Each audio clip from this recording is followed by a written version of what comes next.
News and news plus யூடிவியின் மாலை நேர பிரதான செய்திகளோடு இணைந்து கொள்ளும் நான் ராஷித் மல்ஹர்தீன்.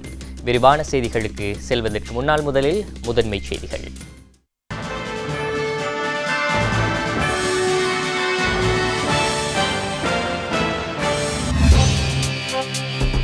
உத்தியோகபூர்வ விஜயம் மேற்கொண்டு ஜனாதிபதி ஈரான் பயணம்.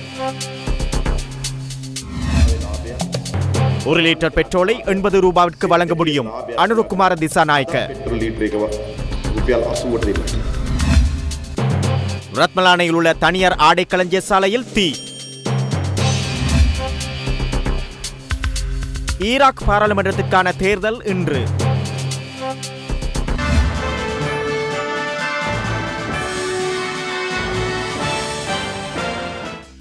அவை தலைப்புச் செய்திகள். செய்திகளில் முதலில் உள்நாட்டுச் செய்திகள்.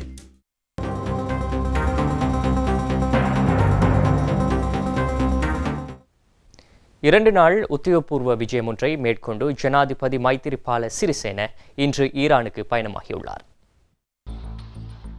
ஈரான் ஜனாதிபதி ஹசன் ரூஹானியின் அழைப்பிற்கு அமைவாக ஜனாதிபதி மைத்திரிபால சிறிசேன இந்த விஜயத்தை மேற்கொண்டுள்ளதாக தெரிவிக்கப்பட்டுள்ளது. ஜனாதிபதி மைத்திரிபால சிறிசேன இலங்கை நேரப்படி இன்றிரவு 11:30 ஈரானின் தலைநகர் தெஹ்ரான் சர்வதேச விமான நிலையத்தை சென்றடையவுள்ளதாக தெரிவிக்கப்பட்டுள்ளது. இந்நிலையில் ஜனாதிபதி மைத்திரிபால சிறிசேனவுக்கும் ஈரான் ஜனாதிபதிக்கும் இடையிலான உத்தியோகபூர்வ சந்திப்பு நாளை இடம்பெறவுள்ளது. இலங்கை பொருளாதாரம் மற்றும் வர்த்தக தொடர்புகளை மேம்படுத்துவது தொடர்பிலும் இலங்கையில் ஈரான் முதலீடுகளை மேற்கொள்வது குறித்தும் ஜனாதிபதி இந்த விஜயத்தின் போது விசேட கவனம் செலுத்தவுள்ளார்.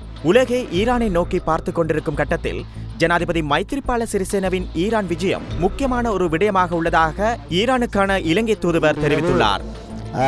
ஈரானுக்கு ஒரு நாள் அரச உத்தியோகபூர்வமான விஜயத்தை மேற்கொண்டு வர இருக்கின்றார்கள். இந்த விஜயமானது மிகவும் முக்கியமான ஒன்றாக பார்க்கப்படுகின்றது. எங்களுக்கு தெரியும், இன்று முழு உலகமும் ஈரானை நோக்கி பார்த்து கொண்டிருக்கின்ற ஒரு கட்டம். இந்த வேளையிலே இந்த விஜயம் அமைவதானது மிக முக்கியமான ஒன்றாக பார்க்கப்படுகின்றது. நான் நினைக்கின்றேன், இந்த இரண்டு நாடுகளுக்கும் இடையில்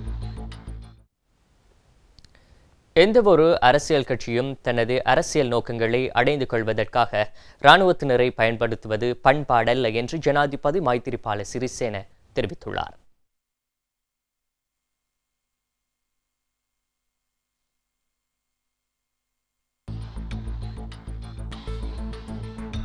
வயம்ப ரண அபிமன் ராணுவ நினைவு தூபியை நேற்று பிற்பகல் திறந்து வைத்து உரையாற்றும் போதே ஜனாதிபதி இதனை தெரிவித்தார்.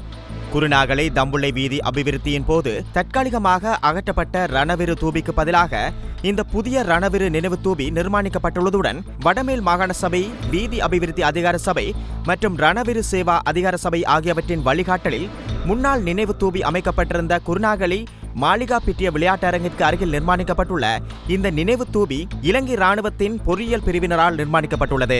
இந்த நினைவு தூபி ராணுவத்தினரின் கீர்த்தியை பாதுகாக்கும் வகையில் முன்னர் அமையப்பெற்றிருந்த நினைவு தூபியை பார்க்கிலும் சிறப்பான முறையில் வடமேல் மாகாணத்தில் உயிர்நீத்த அனைத்து இராணுவத்தினரதும் தகவல்களை உள்ளடக்கிய வகையில் நிர்மாணிக்கப்பட்டுள்ளது. இதற்காக 27 மில்லியன் ரூபாய் செலவிடப்பட்டுள்ளது. வீதி அபிவிருத்தி பணிகளுக்கு போதுமான இடத்தை பெற்றுக் கொள்வதை அடிப்படையாக கொண்டு இந்த இராணுவ நினைவு தூபி தற்காலிகமாக அகற்றப்பட்டிருந்த போதும் அரசாங்கத்தினால் இராணுவத்தினர் புறக்கணிக்கப்பட்டு அவர்களது நினைவு தூபிகளும் அகற்றப்படுவதாக அரசியல் சாயம் பூசுவதற்கு சிலர் முயற்சித்தனர். இராணுவத்தினருக்கும் தேசத்தின் கௌரவத்தை வழங்கி அவர்களுக்கான சிறப்புரிமைகளை பெற்றுக் கொடுக்க நடவடிக்கை எடுக்கப்படுமேயன்றி ஒருபோதும் அவர்களை குறைத்து மதிப்பிடுவதற்கு அரசாங்கம் நடவடிக்கை எடுக்காது என்று அங்கு உரையாற்றிய போது ஜனாதிபதி தெரிவித்தார்.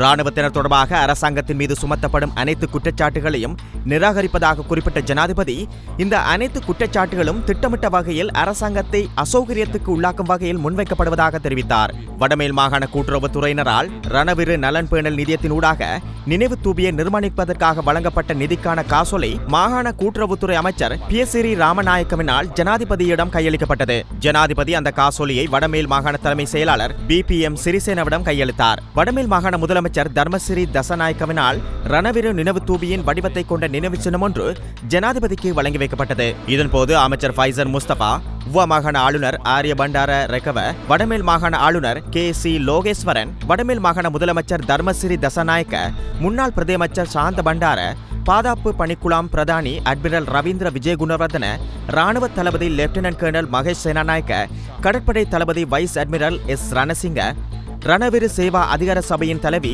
அனோமா பொன்சேகா ஆகியோரும் இந்நிகழ்வில் கலந்து கொண்டனர். රටවල් එක්ක ජාත්‍යන්තර සංවිධානය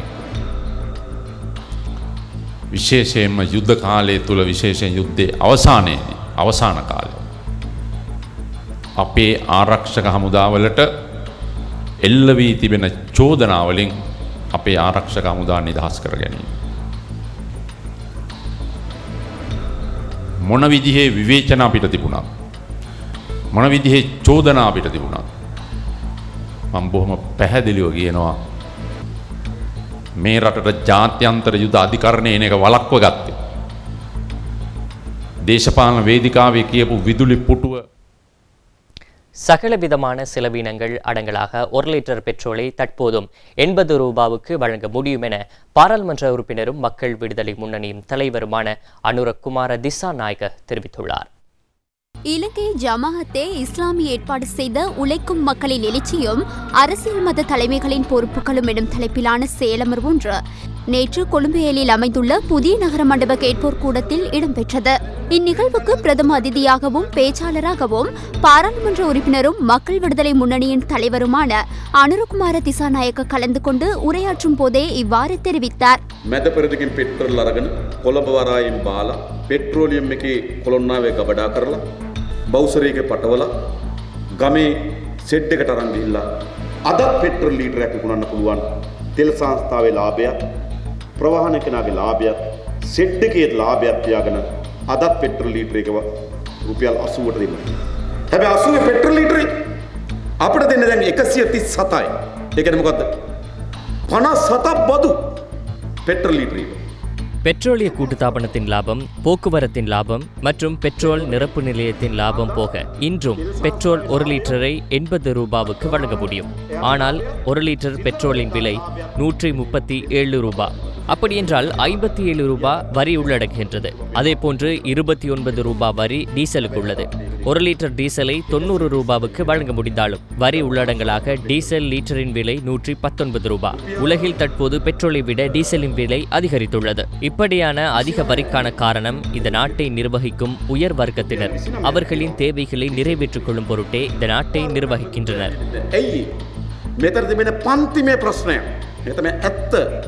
උඩපන්තියක් අපේ රට බලය අත්පත් කරන පාලනය කරන මොකක් වෙනුවෙන්ද උඩපන්ති වමනාව වෙන්නේ. இதன்போது பாராளுமன்ற உறுப்பினர் அனுரகுமார திசாநாயக்கவுக்கு நினைவு சின்னம் ஒன்றினை அமைப்பின் உபத்தலைவர் அஷேக் உஷேர் வழங்கி வைத்தமையும் குறிப்பிடத்தக்கது. ரத்மலானையில் உள்ள தனியார் ஆடை களஞ்சிய சாலையில் இன்று பிற்பகல் தீ விபத்து ஏற்பட்டுள்ளது. விளம்பரங்களை தொடர்ந்து செய்திகள் தொடரும்.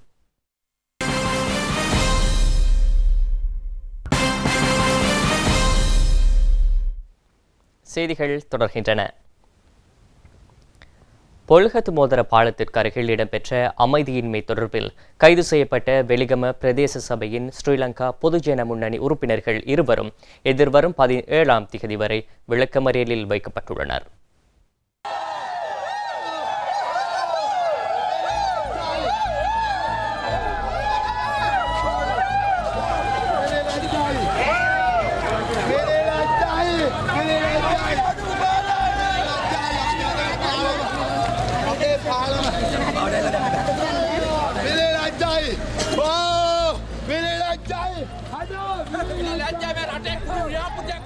நேற்று முற்பகல் காலி மாத்தறை பிரதான வீதியில் அமைந்துள்ள வெலிகம பொல்ஹது மோதர பாலம் திறப்பு வைபவத்தின் போது அங்கு அமைதியின்மை ஏற்பட்டது. குறித்த வைபவத்தில் கலந்து கொள்ளுமாறு தமக்கு அழைப்பு விடுக்கப்படவில்லை என தெரிவித்து வெலிகம பிரதேச சபையின் தலைவர் உள்ளிட்ட ஸ்ரீலங்கா பொதுஜன முன்னணியின் உறுப்பினர்கள் எதிர்ப்பு நடவடிக்கையில் ஈடுபட்டிருந்தனர். இதன்போது வெலிகம பிரதேச சபையின் தலைவருக்கும் அங்கு கடமையில் இருந்த போலீசாருக்கும் இடையில் கடுமையான வாக்குவாதம் இடம்பெற்றதாக தெரிவிக்கப்படுகின்றது. இதனைத் தொடர்ந்து ஸ்ரீலங்கா பொதுஜன முன்னணியின் பிரதேச சபை உறுப்பினர்கள் இருவர் கைது செய்யப்பட்டுள்ளதாக தெரிவிக்கப்பட்டுள்ளது. எவ்வாறாயினும் குறித்த பாலம் அமைச்சர் சாகல ரத்நாயக்கவினால் நேற்று திறந்து வைக்கப்பட்டது.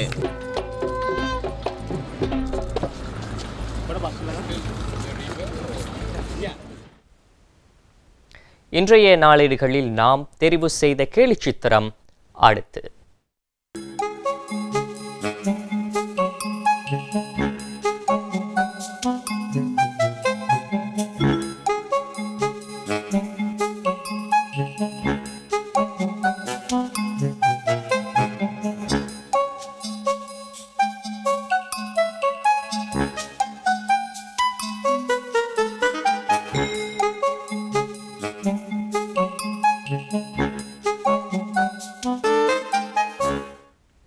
திருத்தப் பணிகள் காரணமாக கொட்டாஞ்சேனை ராமநாதன் மாவட்டத்தில் வாகன போக்குவரத்து கட்டுப்படுத்தப்பட்டுள்ளதாக தெரிவிக்கப்பட்டுள்ளது.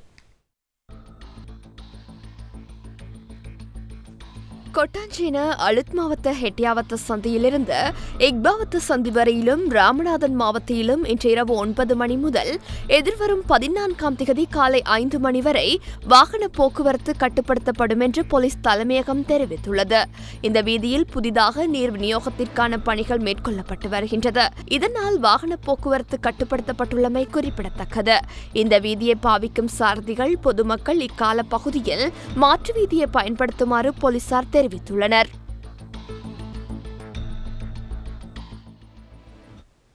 கிளிநொச்சி இரணைமடு மக்களுக்கு தற்காலிக கொட்டகை அமைக்க தென்னங்கிடுகுகள் நேற்று வழங்கி வைக்கப்பட்டன. முன்னாள் பாராளுமன்ற உறுப்பினர் சுரேஷ் பிரேமச்சந்திரன் தலைமையிலான குழுவினர் இவற்றை வழங்கி வைத்தனர்.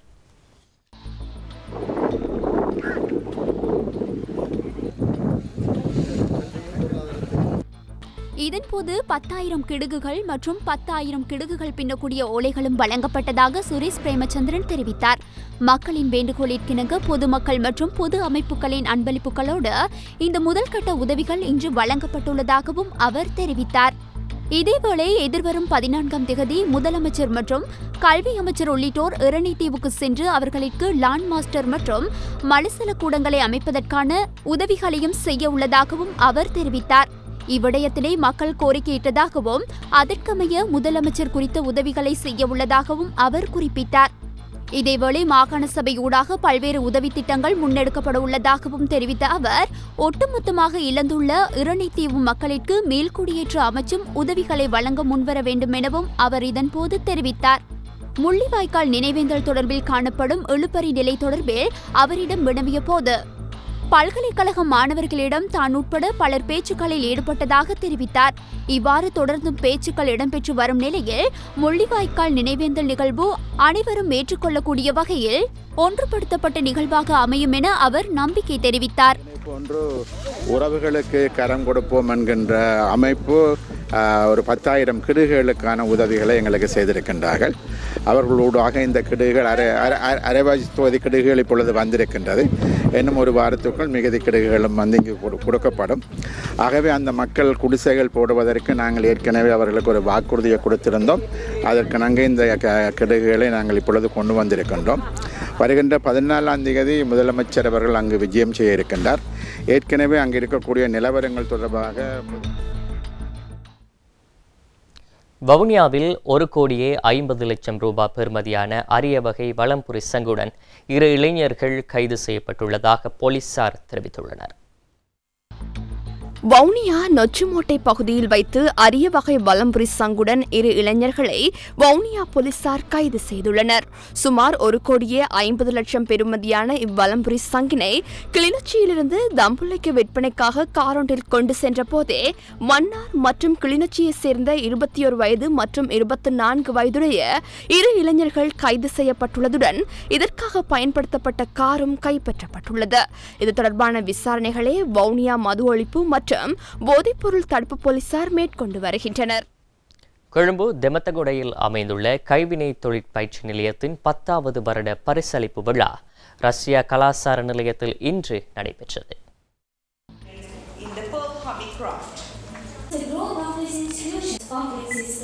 குறித்த தொழிற்பயிற்சி நிலையத்தின் ஊடாக சமையற்கலை, கேக் செய்முறை பயிற்சி, தையல் பயிற்சி மற்றும் கைவினை பணி போன்ற பயிற்சிகள் பெண்களுக்கு வழங்கப்பட்டு வருகின்றன. இப்பயிற்சி நிலையத்தின் ஊடாக கல்வி கற்று தேறியவர்களுக்கு கடந்த 2011ஆம் ஆண்டு முதல் பரிசளிப்பு விழா நடத்தப்பட்டு வருகின்றது. அந்த வகையில் பயிற்சி நிலையத்தின் 10வது பரிசளிப்பு விழா இன்று கொழும்பு 7இல் அமைந்துள்ள ரஷ்ய கலாசார நிலையத்தின் கேட்போர் கூடத்தில் இடம்பெற்றது. இந்நிகழ்விற்கு பிரதம அதிதியாக தேர்தல் திணைக்கள பிரதி ஆணையாளரான ANN நுஷ்ரத் கலந்து கொண்டதுடன் கௌரவ அதிதியாக உயர் நீதிமன்ற சட்டத்தரணி திருமதி மின்ஹா அர்ஷாட் மற்றும் ராயல் சர்வதேச பாடசாலையின் அதிபர் திருமதி ரிஷ்வானா வர்ஹான் கலந்து கொண்டனர். இந்நிகழ்வில் பயிற்சி நெறியை பூர்த்தி செய்த மாணவிகள் பிரதம அதிதி உள்ளிட்ட ஏனைய அதிதிகளிடம் சான்றுகளை பெற்றுக் கொண்டனர். இதன்போது மாணவர்களின் கலை நிகழ்வுகளும் இங்கு இடம்பெற்றமை குறிப்பிடத்தக்கது.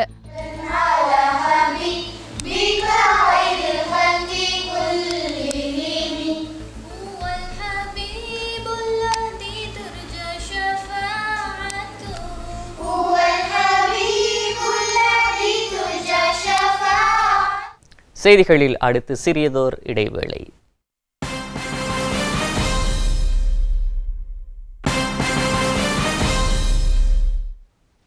செய்திகளில் தொடர்வது foreign with us.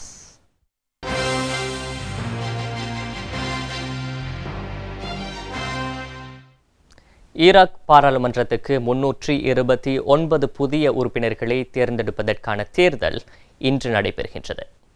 Self-declared Islamic State a few years ago, but control of Mosul is back with the triumphant Iraq. தலிபானின் ஆதிக்கத்தில் சிக்கியிருந்த ஈராக்கிலிருந்து அமெரிக்கா பாதுகாப்பு படை வெளியேறி 3 ஆண்டுகளுக்கு பின்னர் கடந்த 2014ஆம் ஆண்டில் பாராளுமன்ற தேர்தல் நடைபெற்றது. இந்த தேர்தலில் பல்வேறு முறைகேடுகள் நிகழ்ந்ததாக புகார்கள் எழுந்தன. நடப்பு பாராளுமன்றத்தின் காலம் முடிவடைவதற்குள் நியாயமான வகையில் அடுத்த தேர்தலை நடத்த வேண்டும் என உள்ளூர் மக்களும் சர்வதேச அரசியல் நோக்கர்களும் வலியுறுத்தியிருந்தனர். ஆனால் புதிய வாக்காளர்கள் கணக்கெடுப்பு மற்றும் பாதுகாப்பு நிலவரங்களை காரணம் காட்டி அடுத்தடுத்து தேர்தல் திகதி ஒத்திவைக்கப்பட்டு வந்தது. இந்த நிலையில் 329 இடங்களை கொண்ட ஈராக் பாராளுமன்ற தேர்தல் இன்று நடைபெற்று வருகின்றது. 18 மாகாணங்களுக்குட்பட்ட பகுதிகளில் நடைபெறும் இந்த தேர்தலில் சுமார் 7000 வேட்பாளர்கள் போட்டியிடுகின்றனர். அனைத்து வாக்குச்சாவடிகளிலும் பலத்த பாதுகாப்பு ஏற்பாடுகள் செய்யப்பட்டுள்ளன. ஆண்களும் பெண்களும் வரிசையில் ஆர்வத்துடன் காத்திருந்து வாக்களித்து வருகின்றனர். ஈராக் பிரதமர் ஹைதர் அல் அபாதி மற்றும் முன்னாள் பிரதமர் நூரி அல் மாலிக்கு இடையில் இந்த தேர்தலில் பலத்த போட்டி நிலவுகின்றது. ஈராக் நாட்டு அரசியலமைப்பு சட்டத்தின்படி தேர்தல் வெற்றி தொடர்பான அறிக்கையை அந்நாட்டின் உச்சநீதிமன்றம் அறிவிக்கும். இந்த அறிவிப்பு வெளியான 15 நாட்களுக்குள் பாராளுமன்றம் கூடும். மூத்த பாராளுமன்ற உறுப்பினர் ஒருவர் பாராளுமன்றத்தின் முதல் கூட்டத்தொடருக்கு தலைமை தாங்கி புதிய சபாநாயகருக்கு பதவி பிரமாணம் செய்து வைப்பார். 329 இடங்களில் 3/2 பெரும்பான்மையுடன் வெற்றி பெற்ற கட்சி ஜனாதிபதியை தெரிவு செய்யும். அந்த ஜனாதிபதி பிரதமர் பதவிக்கான நபரை அறிவிப்பார். புதிய பிரதமர் தலைமையிலான மந்திரி சபை 30 நாட்களுக்குள் பதவியை ஏற்றுக்கொள்ளும். மலேசியாவில் பிரதமராக பதவியேற்ற மகாதீர் முகமது தனது தேர்தல் வாக்குறுதியில் அறிவித்தபடி முன்னாள் எதிர்க்கட்சித் தலைவர் அன்வர் இப்ராஹிமை விடுவிக்க மன்னரிடம் அனுமதி பெற்றுள்ளார்.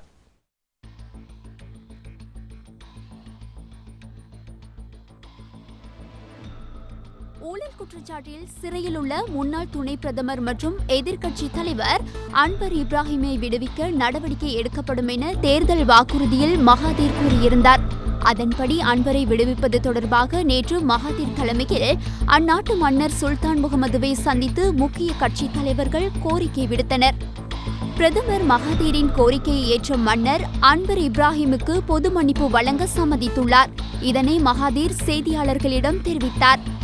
அன்வர் இப்ராஹிமின் மக்கள் நீதி கட்சி மற்றும் மகாதீரின் PH கட்சி ஆகியவை கூட்டணி அமைத்து போட்டியிட்டது. அன்வர் இப்ராஹிமின் மனைவி வான் அசிசா வான் இஸ்மாயில் துணை பிரதமராக பதவியேற்றுள்ளார். அன்வர் இப்ராஹிம் விரைவில் சிறையிலிருந்து வெளிவரும் பட்சத்தில் முக்கிய பொறுப்பு அவருக்கு அளிக்க மகாதீர் தயாராக உள்ளதாக செய்திகள் தெரிவிக்கின்றன.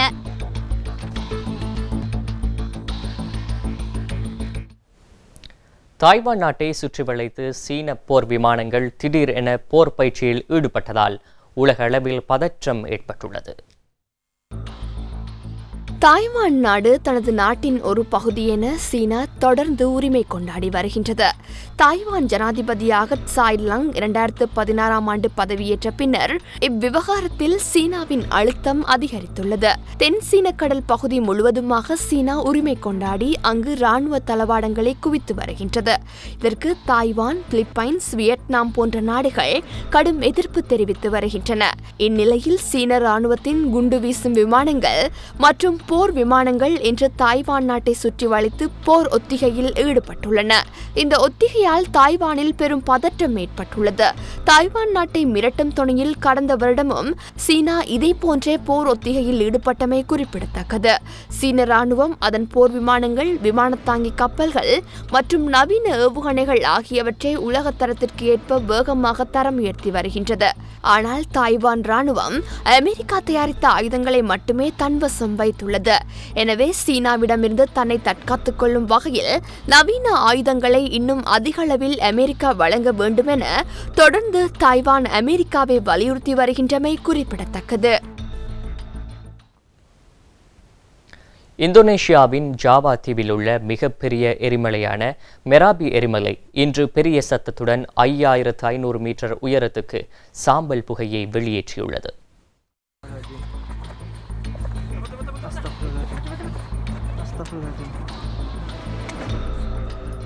அப்பகுதி முழுவதும் சாம்பல் படர்ந்து காட்சியளிக்கின்றது. ஹவாய் தீவுகளில் எரிமலை சீறிக்கொண்டிருக்கும் நிலையில் எரிமலை திடீரென வெடித்ததால் பொதுமக்கள் பீதியடைந்துள்ளனர். எரிமலைக்குள் நெருப்பு குழம்பு கொதிக்கும் நிலையில் முதற்கட்டமாக சாம்பல் பறப்பதாக ஆய்வாளர்கள் கூறியுள்ளனர். அடுத்த சில நாட்களில் நெருப்பு குழம்பை அள்ளி வீசி எரிமலை முழுவீச்சில் சீற்றத்தை காட்டும் என அவர்கள் தெரிவித்துள்ளனர். அப்பகுதி முழுவதும் சாம்பல் புகை சூழ்ந்துள்ளதால் எரிமலைக்கு அருகிலுள்ள பெரிய நகரமான யோகியாகத்தில் உள்ள விமான நிலையம் மூடப்பட்டுள்ளது. எரிமலை உள்ள பகுதிக்கு 3 மைல் தொலைவிற்குள் வாழும் மக்கள் பாதுகாப்பான இடங்களுக்கு செல்லவும் வலியுறுத்தப்பட்டுள்ளது. 2010ஆம் ஆண்டு மெராபி எரிமலை வெடித்ததில் 350க்கும் மேற்பட்டோர் உயிரிழந்தனர் என்பது குறிப்பிடத்தக்கது.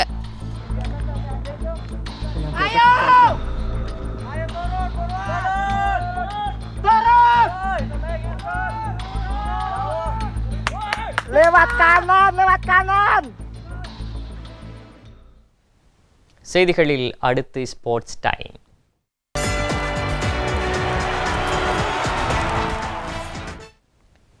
IPL தொடரின் நேற்றைய 43வது போட்டியில் ராஜஸ்தான் ராயல்ஸ் அணி வெற்றி பெற்றது.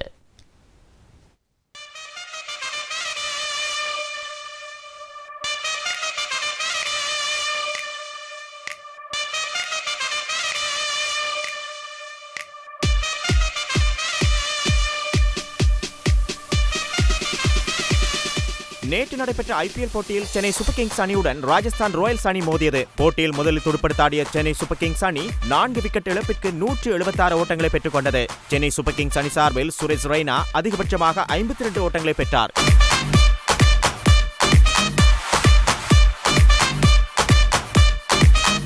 அணித்தலைவர் மகேந்திர சிங் தோனி ஆட்டமிழக்காது 33 ஓட்டங்களை பெற்றுக் கொண்டார். பந்துவீச்சில் ஜொப்ரா ஹசன் 3 விக்கெட்டுகளை வீழ்த்தினார்.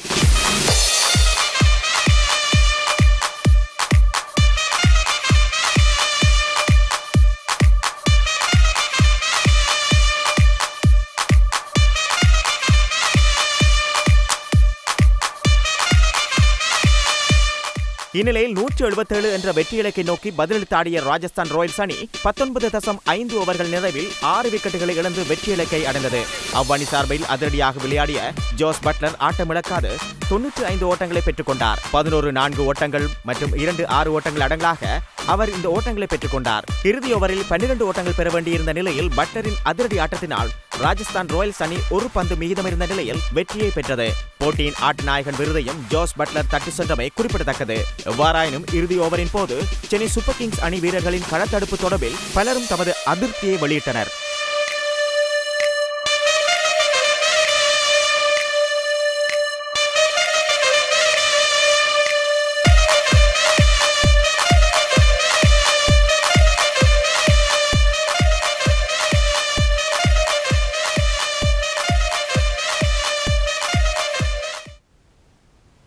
எட்டாவது வன்னி பெரும் சமர் வெற்றி தோல்வியின்றி சமநிலையில் முடிவுக்கு வந்தது.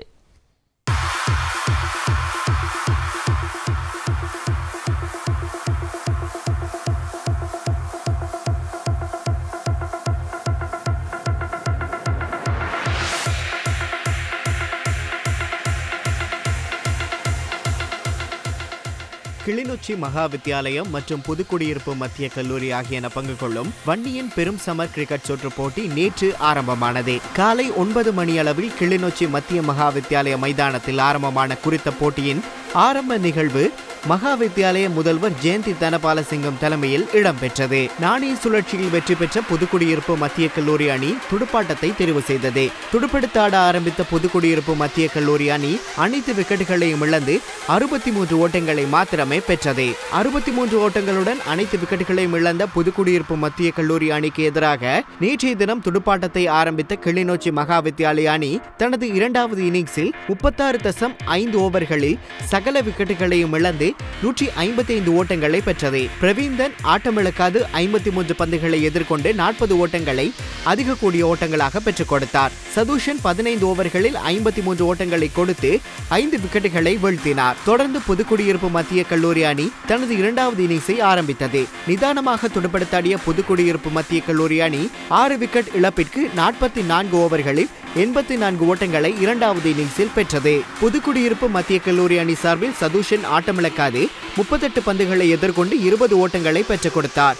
அதேவேளை நிலக்ஷன் 1 ஓட்டம் பெற்றிருந்த வேளை போட்டி நிறைவுக்கு கொண்டு வரப்பட்டது. இதன்படி 8வது வன்னி பெறும் சமர் கிரிக்கெட் சுற்று போட்டி சமநிலையில் முடிவுக்கு வந்தது.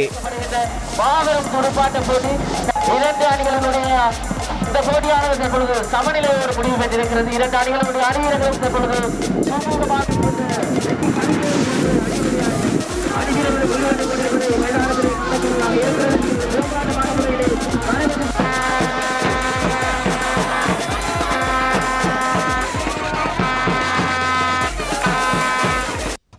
செய்திகளில் இறுதியாக வானிலை. நாட்டில் நிலவும் மழையுடனான காலநிலை தொடர்ந்து அதிகரிக்கக்கூடும் என வானிலை அவதான நிலையம் எதிர்வு கூறியுள்ளது. இன்று பிற்பகல் 2 மணியின் பின்னர் நாட்டின் அநேகமான பிரதேசங்களில் இடியுடன் கூடிய மழை பெய்யக்கூடும் என அந்த நிலையம் வெளியிட்டுள்ள செய்திக்குறிப்பில் குறிப்பிடப்பட்டுள்ளது. விசேடமாக மேல், மத்திய, தென் மற்றும் உப மாகாணங்கள் போன்ற அம்பாறை, மட்டக்களப்பு, குருநாகலை போன்ற மாவட்டங்களில் சுமார் 100 மில்லிமீட்டர் அளவில் கடும் மழை பெய்யக்கூடும் என அந்த நிலையம் குறிப்பிட்டுள்ளது. அதேபோல் புத்தளம் தொடக்கம் மன்னாரூடாக காங்கேசன்துறை வரை கடற்பிரதேசங்களில் காற்றின் வேகம் மணிக்கு 70 முதல் 80 கிலோமீட்டர் வரை அதிகரித்து வீசக்கூடும் என வானிலை அவதான நிலையம் குறிப்பிட்டுள்ளது.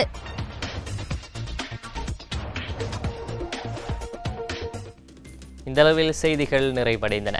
எமது அடுத்த பிரதான செய்தி நாளை மதியம் 12 மணிக்கு எதிர்பாருங்கள்.